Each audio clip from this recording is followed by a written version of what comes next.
What is up, everybody? Welcome back to another episode of Talk of the Tundra, your Green Bay Packers podcast that is a proud partner of the Eurostat Podcast Network and the Blue Wire family.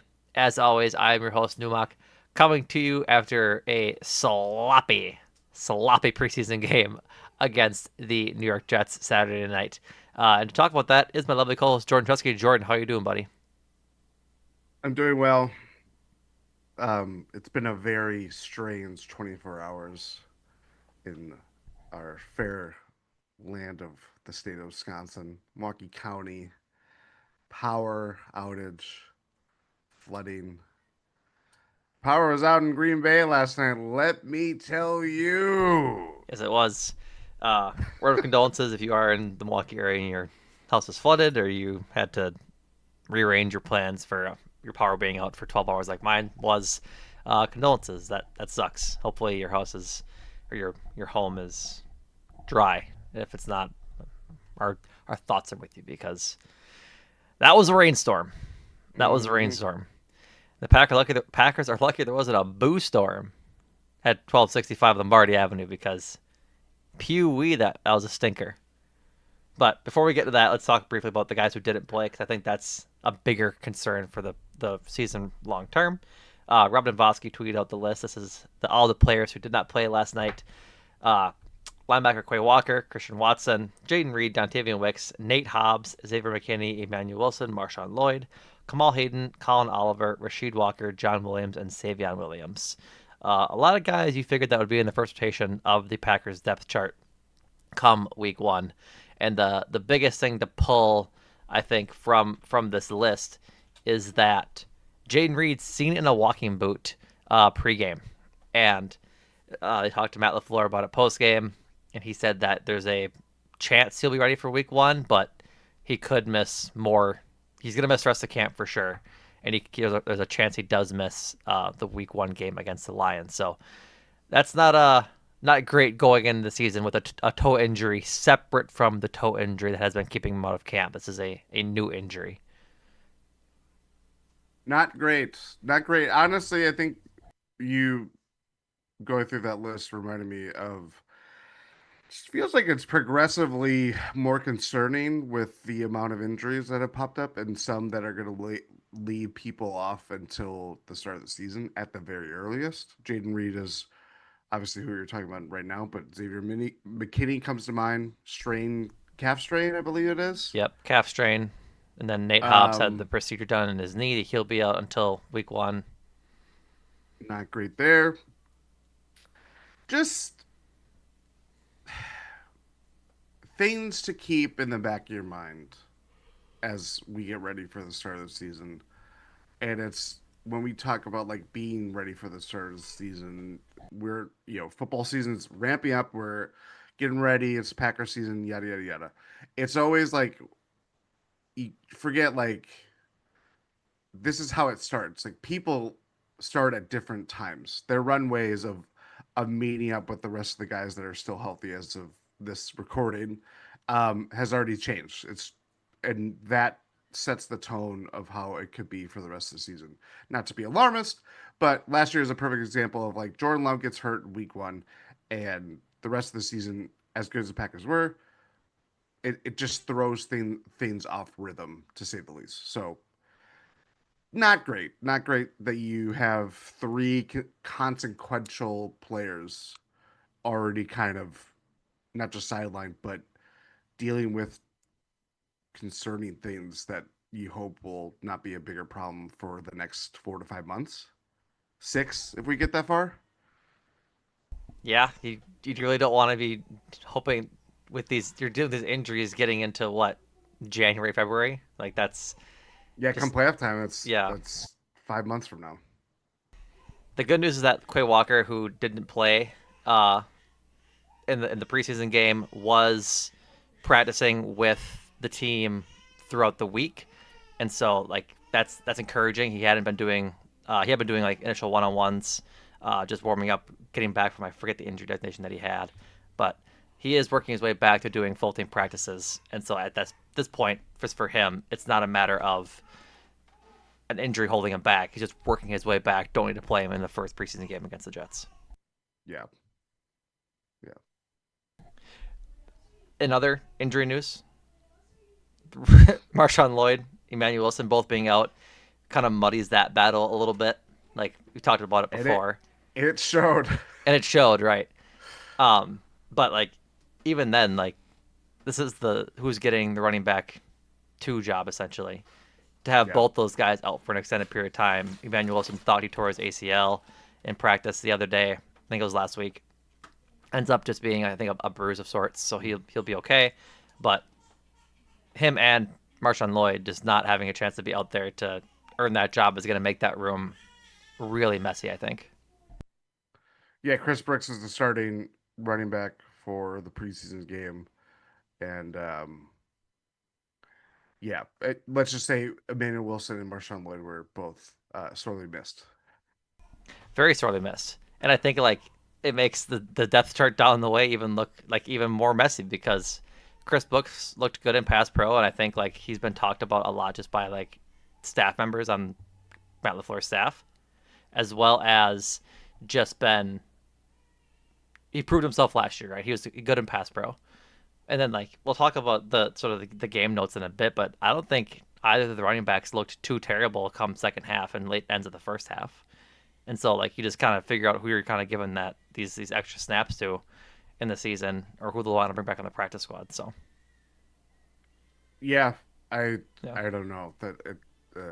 yeah. Uh, uh, Rasheed Walker's injury gave way to Anthony Belton and Jordan Morgan getting some time, which was good. So we'll talk about that in a little bit. But yeah, just a lot of injuries to start. I think Corey Ballantyne got injured in last night's game. I I believe that was that the opening kickoff, no, or that was a penalty on the opening kickoff. That's why it's coming to yeah, mind. I forget. Well, I don't. Haven't seen what he had, but I can give it a look quick and see if I can find it on the Twitter machine. But probably not. Yeah, nothing that I'm seeing. So, um, alrighty, let's get into the game a little bit. the The sky was Mm. falling a bit on Packers Twitter and just I mean even amongst media members, and even you had said this is the worst Packers preseason game you'd ever seen. They lose 30-10, and it was ugly from the get go. And I'm gonna preface all of my talking points that I'm gonna say on this pod with the preface with the caveat that the overarching team play does not matter to me. Like it's preseason. Interesting.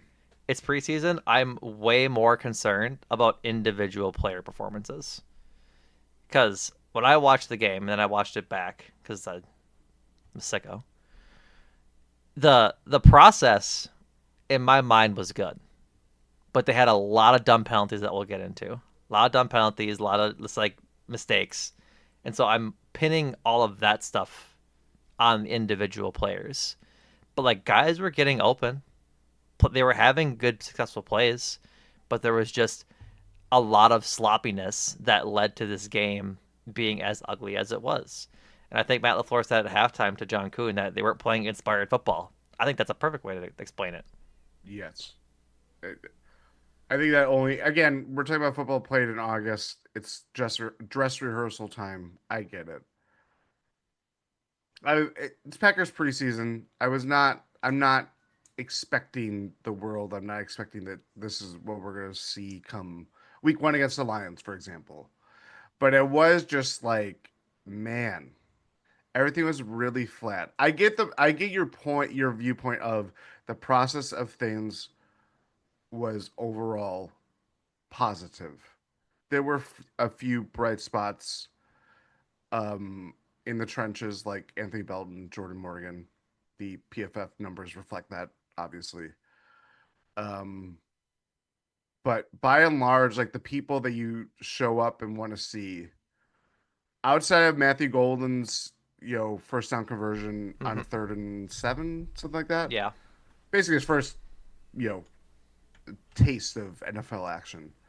Um, it was just really just it just was a dud. I don't, I will lean more towards on your side of the ledger of it wasn't like they just came out and played a flat game.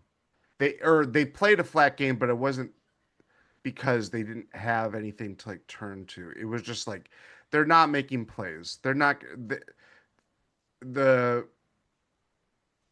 like the opening drive. Like Sauce Gardner was already like blanketing Romeo Dobbs. He's That blanketing was Romeo's second target was the one that he put his hand there to in the break it up. slot, Yep. right? Yep.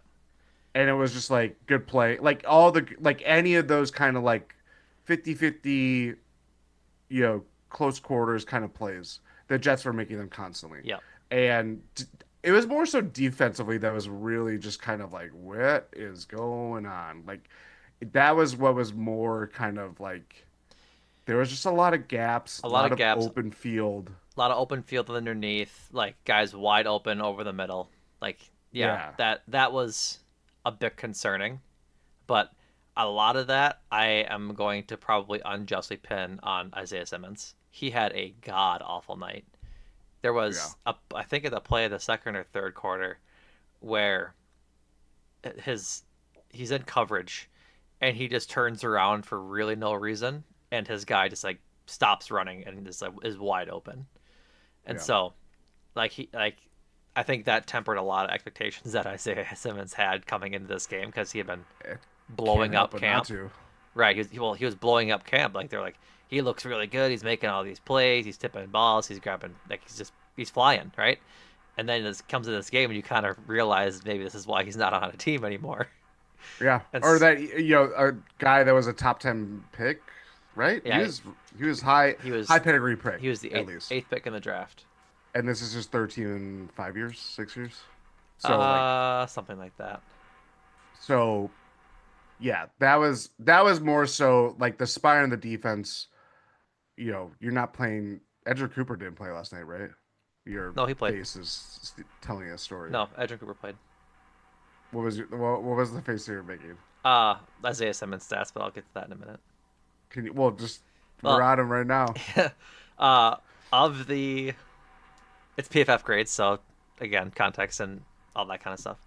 Of the 37 players that played defense last night that took a snap, uh, Isaiah Simmons had the second worst grade overall defensive grade, which was 29.4.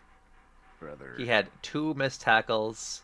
He allowed 76 yards on uh, five completions to him, including a touchdown. Yeah, it just wasn't good for him. Like it was, he was thrown at the most the entire game. He had six targets against him, which is insane. Yeah. Which is insane. Like they can't like targeted whoever he was covering, and he kind of got exposed. And so, uh, yeah, just not good for him.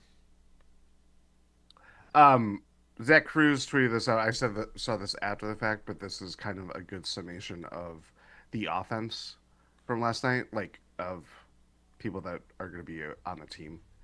He posted this at 9:19 p.m., which I believe was a little bit after the third quarter started. Packers have more penalties, 7, than completions, 6. Twice as Yeah, many penalty yards, 64, as net passing yards, 31. And almost as many punts, 6, as first downs, 7. So yeah, things are pretty well. And that was, again, I think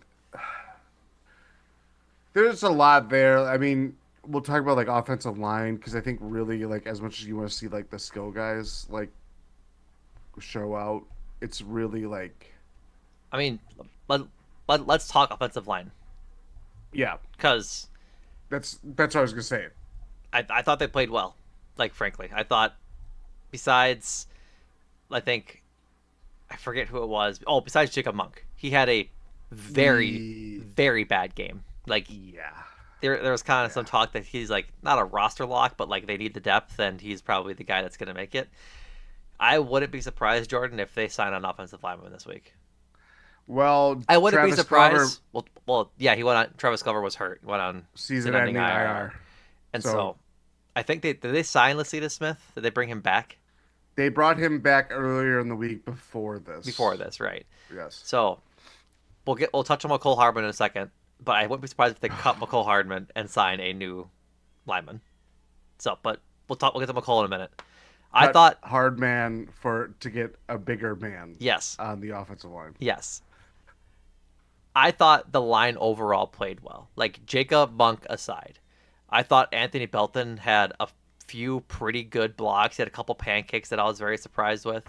Jordan Morgan was holding his own. Like I think Aaron the Banks yeah in his Packers debut. yeah he did. He had a couple where I'm like, what are you doing? Like there was like I got one where there was a pressure in the backfield, and he kind of just got around Aaron Banks pretty quick, like his a swim move, and he was by him. I was like, Yeah. don't love that, but I mean, for the two guys you want to see the most out of, which is Jordan Morgan and Anthony Belton, as like those guys are heir apparents on this line. They played well, and like Yeah. that's going back to my caveat. That is what I'm looking for. Your Yeah. individual performances, especially as linemen. How are you holding up against bull rushes? Are you letting Jordan Love, Malik Willis, Sean Clifford, etc., have time to throw back there?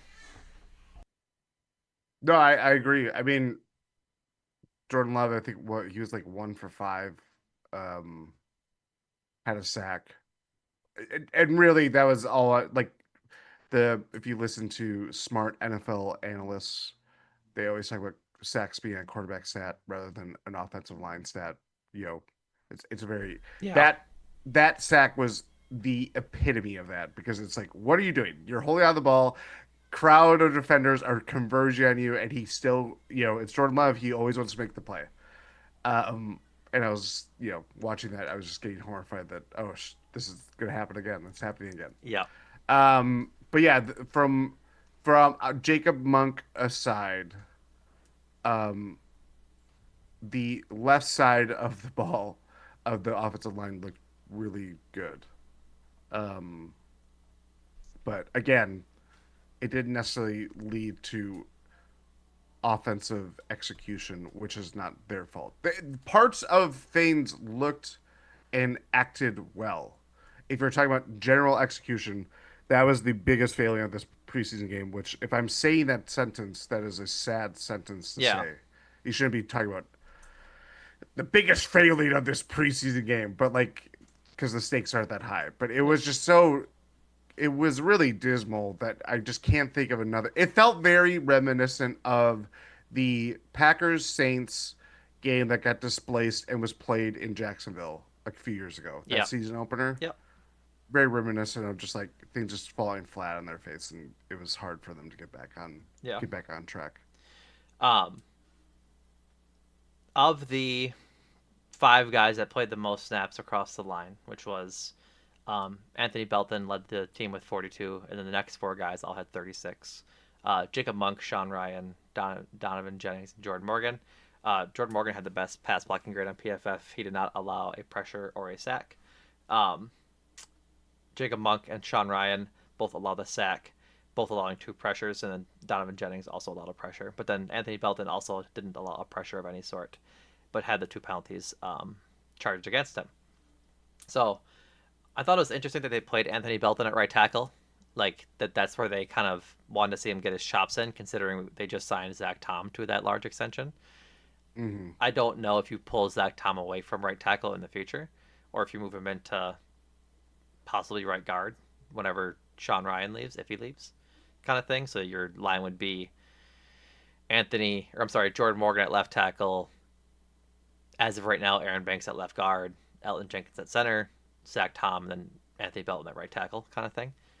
I Yeah. don't know how that would work, but I do think that that's a little interesting takeaway that Belton got a majority of the run at right tackle, which may be a factor of like they know he's not going to be playing left guard because that's Aaron Banks' spot.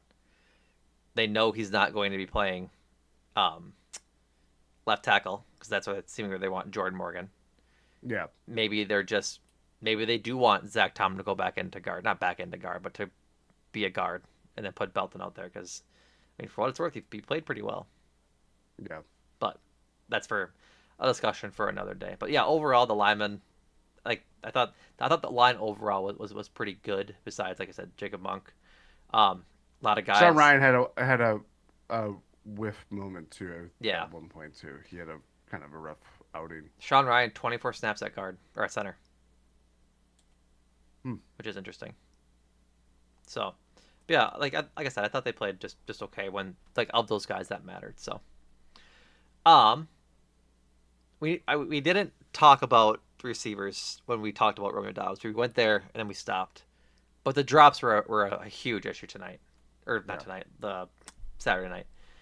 It just they didn't give Romeo Dobbs one on his first target because I think they I thought he had converted it too. well he caught it and then it kind of Yeah. got punched out. But I think like you have to have stronger hands than that because he caught it before a defender was on him. It's like in my mind that's a drop versus a good play by the defender because he had time to literally catch it. Second play was a good defense. He can't fault him for that. But I mean, Malik Heath doing himself no favors on one catch for 4 yards on four targets, and he had the drop on the first drive where there was nobody around him. The nearest defender was 4 yards away. Catch the ball, make a move, get the first down. You're in good shape. But he got ahead of himself and hit him right in the hands and dropped it. Um, Hmm. McCole Harmon had a drop. I think it was a Malik Willis pass to um who was it to? I'm trying to I think Cornelius Johnson. Yeah, Cornelius Johnson, like the second quarter, where the I think Kevin Harlan said that Malik Heath overthrew him, or that Malik Willis overthrew him.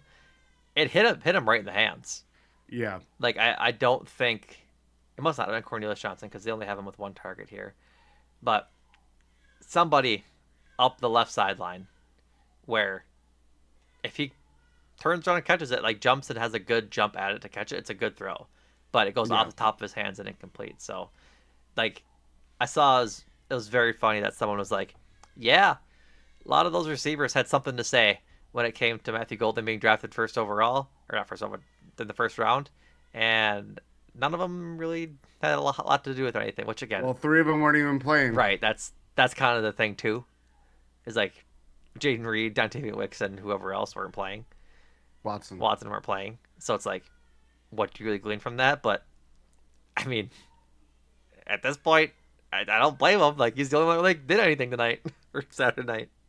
Yeah, the lead wide receiver last or leading receiver last night was Will Shepard, who I thought was Darius Shepard, from a few Packer seasons a long time A ago. long time This is ago. this is just where it's preseason. We're all getting back into it, but yeah, I was just like, oh boy, that was a lot of reacting to Yeah. the offense. Oh boy is right. Um, Back to McCole Hardman at his drop, and if he's here to be a special teamer and return punts, he just has to be better at it. Like he has to be really good at it, and he wasn't really good at it tonight or Saturday. My apologies. I keep saying Just say tonight. tonight. Just say it's Yeah, fine. it's It's fine. It's fine. It's fine. like it just he had the muff that was bad. Then he took the one that was like He took one at the 5 yard line. Like his just sense of like field position and like I get it. You're fighting for a job. yeah I it's a really hard. It's a stacked room too. That's the other thing. As much as they're dealing with a lot of injuries right now, but it just felt like doing a lot, and he did very little. yeah didn't do much at all. Like No. I'm glad that he embraced Green Bay when he signed here, and like he's all about it. Where he wants to know where to go bowling, taking pictures of fish that he's caught in the river.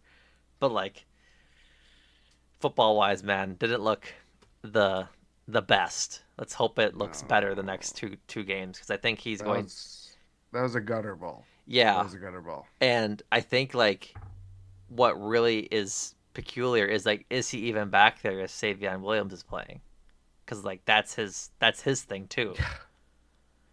Yeah. So Yeah, it's not good for you to have as disastrous of a game as he did, and he was doing it in the ways that would only make the team. Like being the specialist exactly. role, being fifth on the wide receiver depth chart, or however you want to determine his role that way. But like, yeah, it's not good. Like again, this is just the returning stuff that until Keyshawn Nix came along, like he's been the bright light of disastrous special teams Right. uh, blunders that just the Packers have to continue to figure out. Yeah. and he'll have 2 more preseason games to fix. This is also year 6 for him. Like he just needs to be a bigger Yeah, veteran he hasn't. presence. He's bounced around outside of playing for the Chiefs on 2 separate occasions. Right. And so it's like, can he really do like he's never crossed 700 yards. His best season was 2021 when he had 59 catches for 693 yards and 2 touchdowns. His rookie year is good. Like he lit the league on fire his rookie year, honestly. Yeah, 16 or 26 catches, 538 yards, 6 touchdowns. Like he's kind of like MVS kind of esque player, just like a deep ball threat for yeah, Patrick Mahomes to chuck it down there too. But golly, he hasn't been much of anything as of late. So no, and that's what he's gonna need to be. Like he needs to be a guy that can touch and field and be relied on. But if if you're wide receiver 5 or 6 and you're making these mistakes already and you're a veteran, like I think they'd rather just let Savion Williams get those balls or another speedster outside. yeah. I mean, if the So Packers are going to go with the young talent over the kind of journeyman veteran, we know that answer. yeah, yeah. So um, let's go to Colby Wood, and we're gonna keep bouncing around. I kind of have touched on everyone who I think had a poor job yesterday. I don't really care about the quarterback play. I'm not really concerned or have energy to give to the quarterback play that isn't Jordan Love, and he played for a series and a half, so I'm Yeah, not worried about it. Um, so let's go to the good. Colby Wooden lined up at nose tackle for a good chunk of the defense. I'm trying to get um, that stat specifically here. If I can find where he was. 26 snaps on the D line, and then I think 19 of them over the B gap, 7 of which over the A gap. So he played a lot last night. I saw him a whole lot, especially in the uh, second quarter. 26 yeah. snaps total, but I thought he played quite well. Like I saw him in the backfield a whole lot, Mm-hmm. and that is going to be a somewhat of like a not a game changer, but it's something to keep our eye on if they're slotting in Colby Wooden to be the Kenny Clark spell at nose tackle coming this year. Because like I think they want to figure out more ways to get him active, and so he ended up having four tackles last night. He did miss one, but as those 4 tackles resulted in 4 stops, which is PFF's like negative play counter kind of thing.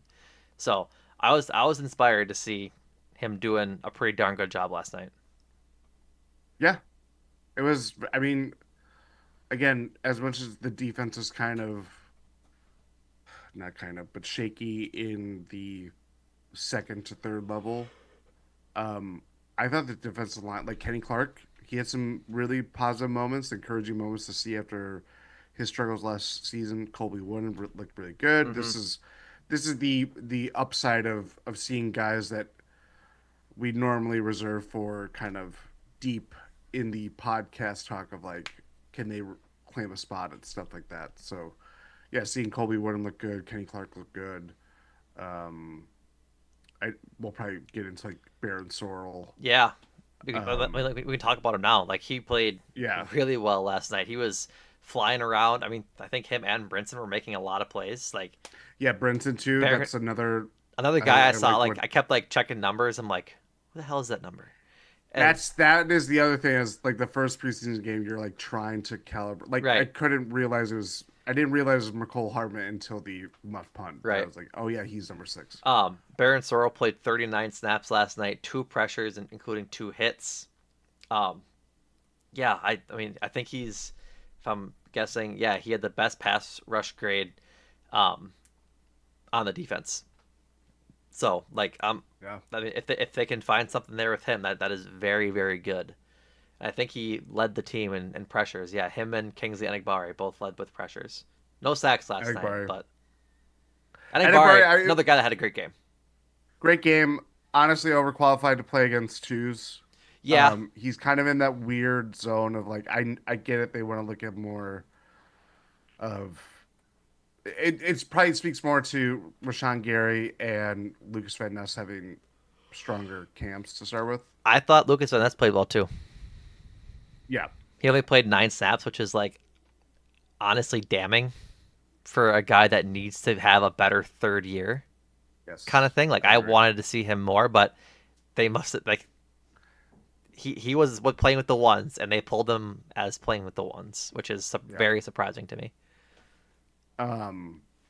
But yeah, I thought Eric Barry, when you're kind of looking for any signs of life, like he was getting off the line, uh, pushing into pressuring the quarterback, getting through his man, just that kind of stuff. That he's a good rotational edge rusher, and the Packers have a few of those guys. It's just again what will emerge as the top end talent to kind of match alongside Rashawn Gary.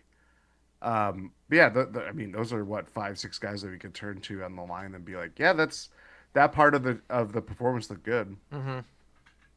Um, Bull Melton, 2 targets, 2 catches, 21 yards allowed.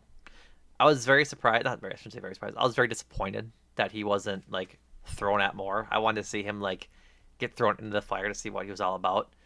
And he got like he was in coverage a little bit. He played well. He was doing the thing that I don't like with corners, which is okay for him to do because he's learning a new position, but giving guys 10, 15 yards of bump Yeah, or of some cushion rather, like off. yeah, And so one of those, I think it was the first target that I saw um, him in coverage with, was like a 9 yard curl route towards the sideline, and like the receiver had all the room in the world to make his move, catch it. I think he caught it like just short of the first down marker. He made the tackle, which was like a good tackle, made him short of the first down. But um, I wish we could have seen him get thrown out a little more, get into one on ones a little deeper with guys just to see how he held up because it's an interesting storyline through camp. yeah, yeah. And he talk about a guy that he I don't think played at all in the second half. So what they I don't think so.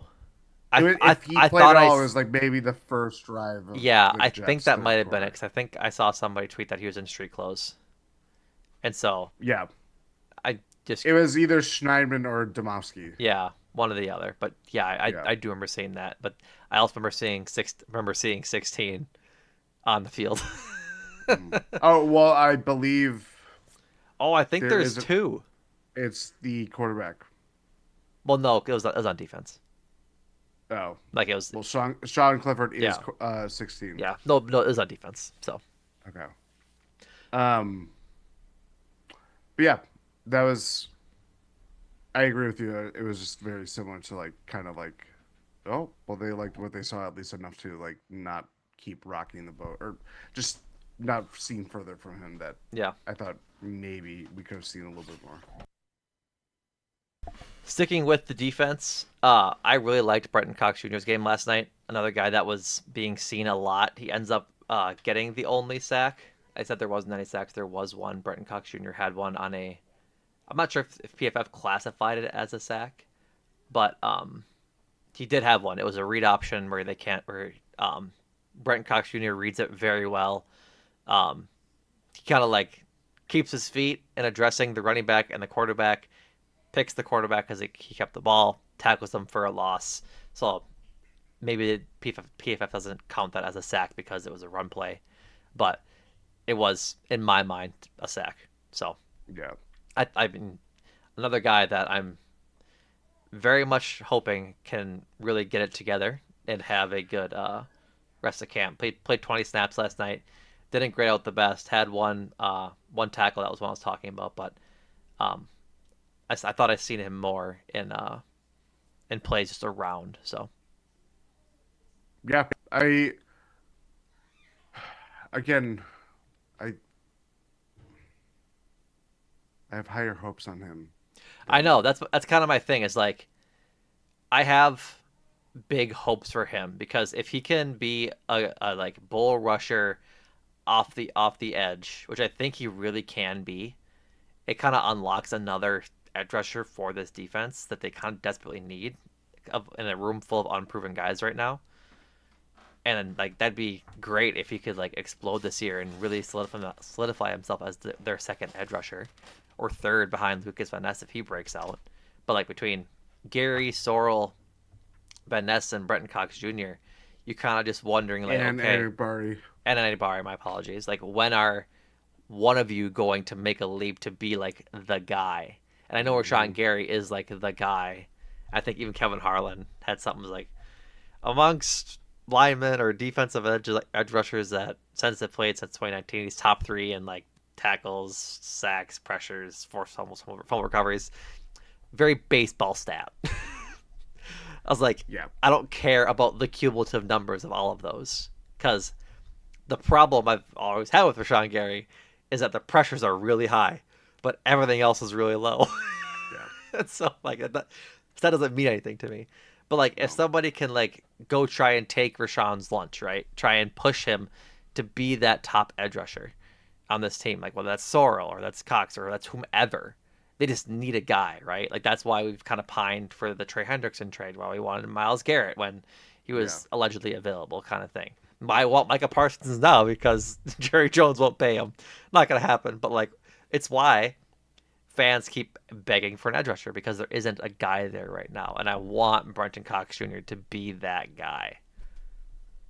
It's a lot of guys that need snaps, And that's and the thing is like, it's trying to cultivate talent with guys between high draft picks like Lucas Van Ness or a guy that's making a lot of money for an edge rusher like Rashawn Gary, and then you just have a lot of the to sort through like the Enikbaris, the Brent Cox Jr. Like it's just a weird mix of guys that you could say with every one of them, they're all tantalizing or appetizing and like in one way of like this could work. I could see how this works, mm-hmm, and it there's just something that holds them back, and it obviously sacks production is the biggest key of them all. But right. If they can yeah, do other things and be good in the run game, like that's all good too. Like as much as I have said before, and I still believe that like sacks is a end all be all stat for edge rushers. I know it's not, but it's something I weigh pretty heavily. But like it's all something they just need. If they want to force more fumbles, a good way to do that is by hitting the yeah, quarterback and getting a sack. yep. Like if you're in there for a sack, there's a good chance you could knock the football out for a forced fumble. And if that's something they're focused on, that's how the D line does it. Like it's just how it is. So Um, not kind of or definitely unrelated, different part of the defense. okay, What do you think of Tyron Hopper? he Because was my I next talking point. perfect. He I thought he played really well. Another guy that you're like, man, why am I seeing number 59 all over the place? I was Yeah, like, and I'm not like, Devondre Campbell. literally what I was like. I was like, why is Devondre Campbell on my team? I'm like, oh, it's just like it's not prime Devondre Campbell. It's just Tyron Hopper doing really good things, Yeah, and I'm excited to see him progress and be that another backer that they can rely on. It's going to be interesting to see how they weigh all those snaps between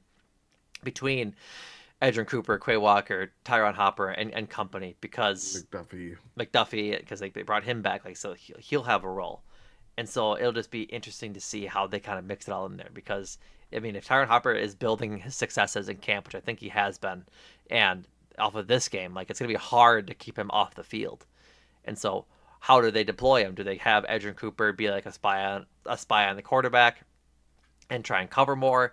Do they ask Quay to cover more and keep Hopper and Edgerrin Cooper sort of rushing the passer? Whatever you may be, it's Yeah. just interesting that like all those guys are playing very well. Like the linebacker room isn't really a concern at the moment. Or do they try and have these four linebackers, McDuffie, Edgerrin Cooper, Quay Walker, and Tyron Hopper, create pressures that the edge rushers aren't doing? Like, is that how Yes. they really bring them into the fold and get them on the field? Is that like, okay, does Jeff Hafley start blitzing more and have them bring five guys, bring six guys, and have those special athletes start getting after the quarterback versus trying to rely on Rashawn Gary and Brenton Cox Jr. or Barryn or whomever. Yeah. I don't know. I bet he's a natural athlete. That was kind of the biggest thing, the talking point for him last year when they took him in the third round of last year's draft. Right. Didn't see much of him last year outside of maybe special teams and emergency kind of in a pinch style situations on defense. But I thought, especially after Isaiah Simmons struggled greatly in the Yeah, first quarter, and how much the Jets really had open space in the middle of the field. I thought Tyron Hopper plugged that space pretty quickly yeah, when he was starting to play. Just his closeout speed too is that yeah maybe they would convert uh a tight catch there, but like there was a good fourth quarter maybe not fourth down stop but third down stop from him. Um, I do remember that. but I think it was third. there was just I like how active and quick he was to the ball that you know I think it's one thing to let up the play, but it's another to not let further offense happen after the point of catch or the point of contact. Yep. And he plugged it in. So yeah, I think from there, just seeing someone that we hardly saw at all last year and put in a positive performance is something to behold. Yeah, absolutely. I think that last year he did a good job of like learning on a while on the job kind of thing, and now this year Yeah. he's ready to kind of just like put that practice to into the game. So, uh, I think overall the biggest like detriment I saw last night was like the run defense wasn't that good. Like the Jets running Yeah. backs were kind of running all over the place. A lot of stuff like up the middle that they just had big chunk runs for. I don't know necessarily who to attribute that to. I think that's not necessarily any individual player's fault because like I think there was one late game. I forget who it was for the Jets, but they had a big like 12-yard run on first down or something. And Nazir Stackhouse just got absolutely manhandled by two different defenders. Like he just got, yep, you're going over here now, and Yeah. that's just how the snap went, which is move a guy that big hole results. So I like hopefully that gets ironed out for the season, also with better players kind of thing. But Yeah. if there's like one overarching like broad stroke theme throughout the night is that the Jets kind of ran over all of the Packers front line. They had 147 yards on 40 carries. And that came without Brees Hall. Yeah, Brees Hall had 30 carries for 9 yards. Braylon Allen 8 carries for 33 yards. Donovan Edwards, who I don't think I've even heard of, yeah. leading He had a rusher with big run. yeah 9 carries for 42 yards. They there's some other I forget the other running back that they have that is mildly good. Isaiah Um, Davis was he kind of got a he yes. didn't do much stat wise, but he got that sort of viral tweet that was like on Twitter, obviously.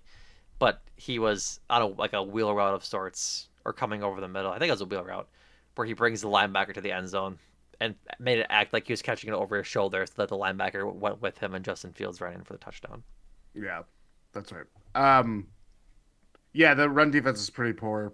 Um, again, if there's an identity that the Jets would lean into this year, it is that we are going to be a very run heavy team with a quarterback who Can is scramble his and greatest can his run. yeah, Right. and Brees Hall, Braylon Allen, who's a good up and coming you know running back to spell Brees Hall. That's where like, well, if they're going to show anything to start the preseason is going to be that, and the Packers really, really did not do the trick or do the job on that front, which will be a work in progress, to say the least. To say the least. So, moving from one set of running backs to the other, this is the last major point I have. But for what it's worth, I thought um, the pair of Packers running backs that sort of ended the game, um, Amar Johnson and Israel Abunikanda. Tried to make sure I pronounced that right. I thought they played really well. Like I thought they played with like some actual like intensity. Amar Johnson Mm-hmm. has the 39-yard touchdown run, 7 carries, 67 yards. Israel Abanikanda, 6 carries, 19 yards. I thought he did really well as their kick returner. Mm-hmm. Like he had some like a lot of kick return yards. If I can try and find that quite quickly, five five returns for 147 yards. His long was 36, an average of 30. Like that's good, right? Like Yeah. he probably won't be on the team to be that role, but like I think that's a good skill to have on this team. If more teams, which I think they are, having watched some preseason games, I think a lot of teams are going to be more prudent about when they kick it through the end zone. With the new rule that instead of going out to the 30, it comes out to the 35, it's almost as penalizing to kick it out of bounds than to kick it into the end zone for a Yeah. touchback. So you're gonna find a lot of teams dropping, like kicking into the drop zone essentially, and or whatever the term is called, the Yeah. box, Yeah. the 20-yard box essentially.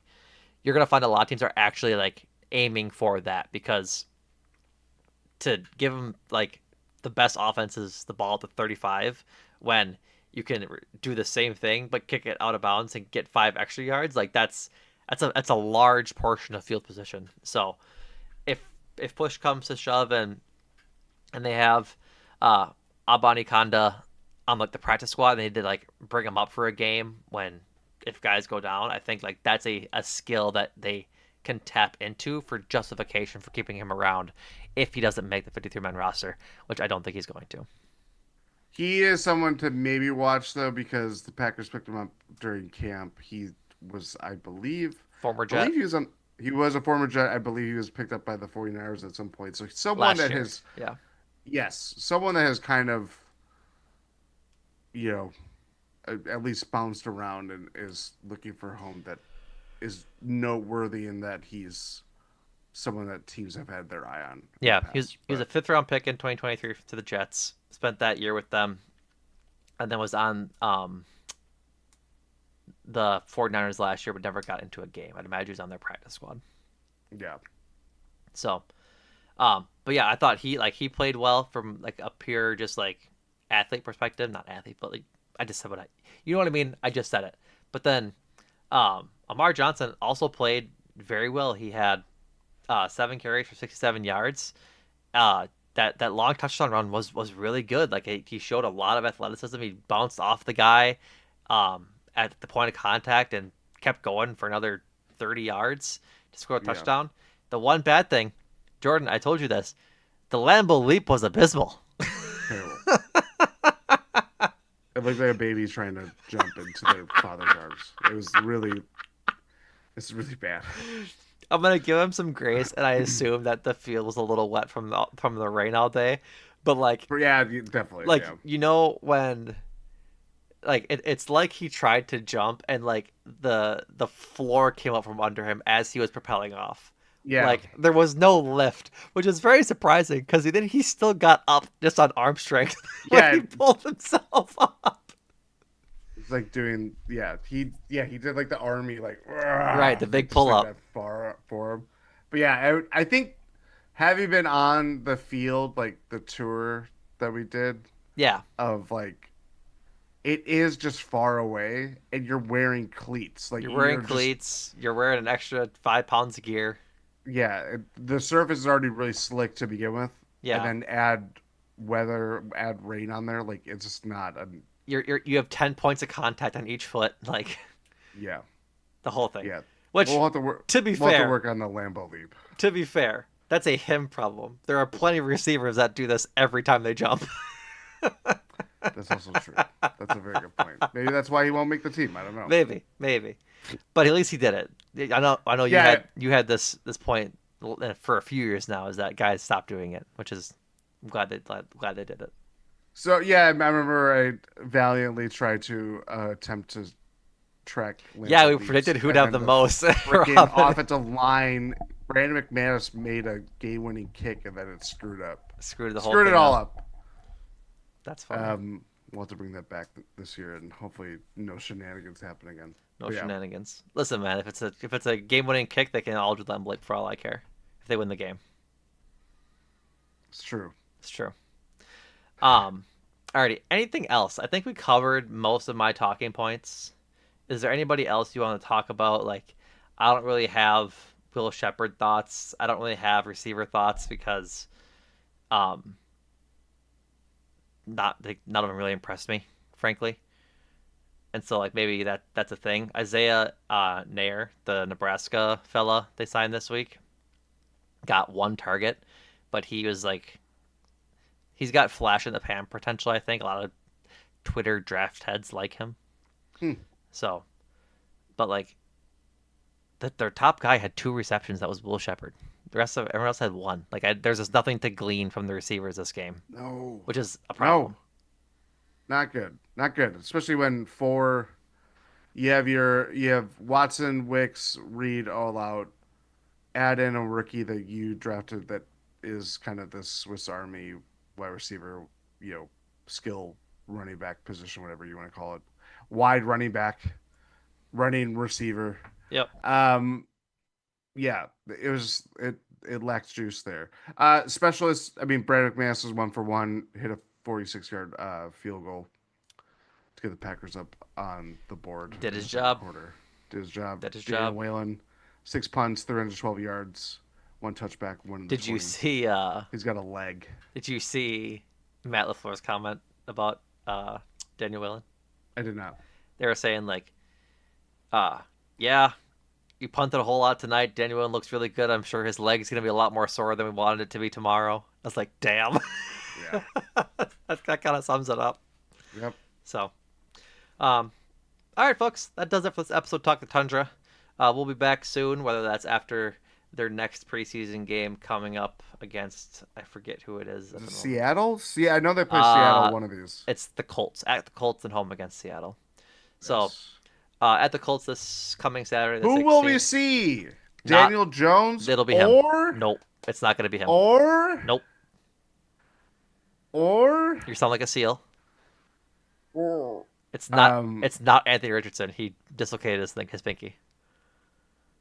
Did you see yeah, this? No, you're not on the line anymore. I saw it. I saw it. You saw him get absolutely licked off the edge. Yeah. Yeah, that man doesn't need to play football anymore. And like I saw multiple people breaking down about why it was his fault that he can't read a coverage versus the line's fault. But like, geez Louise, he got walloped. So we'll see. The Colts might be really bad this year, and then they'll draft Peyton I think Manning's they nephew, will. and that'll be that. Maybe he'll shepherd a. Did you also see that Archie Manning, like or Arch Manning rather, Yeah. the dad, said that he doesn't think Archie Manning is going to come out next year? You're going back and forth between Arch and Archie. The It's old Cooper one. Manning. It's Cooper Manning. No, no. Cooper Manning is the brother. That's who his dad, Archie Manning, is. It's Arch Manning. Yeah, Archie Manning is the he's the top. He's the the Archie's patriarch. Archie's the patriarch. Yeah. Okay, the patriarch, Oh, Archie, said he doesn't think Arch is going to come out of the draft. Out of leverage. maybe, but like I Or think. he's gonna suck because Archie Manning sucked. It's egregious. Listen, man, New Orleans will yell at you. Look at his stats. No, I'm just saying. I don't think I will. Um, but yeah, they play the So Colts he's next already week. leveraging before he even plays a game for the Literally, yes. Longhorns. I think Peyton did. Like I don't think Peyton came out out of Tennessee his junior year or anything, but that was a different time. It was the '90s. Yeah. Um, I mean, I wouldn't be surprised. The Mannings are a football family, and if it's like, yeah, here's the New York Giants with the first pick overall, They've who, already leveraged their name to begin with, yeah, like 21 years ago. they So who leveraged knows? their name a whole lot Yeah. for that family, and that is And where that we guy will. is going to go to That the is Hall of Fame, and where it's we will disgusting. stop. All right, folks. We'll be back eventually, most likely after the Colts preseason game, unless they somehow make a miracle trade for Michael Parsons, at which case we'll be doing an emergency pod anyways. So, all right. Check out all things GSP at gspn.info. We appreciate you. Until next time, Jordan, thank you. Omaha. Not stand you.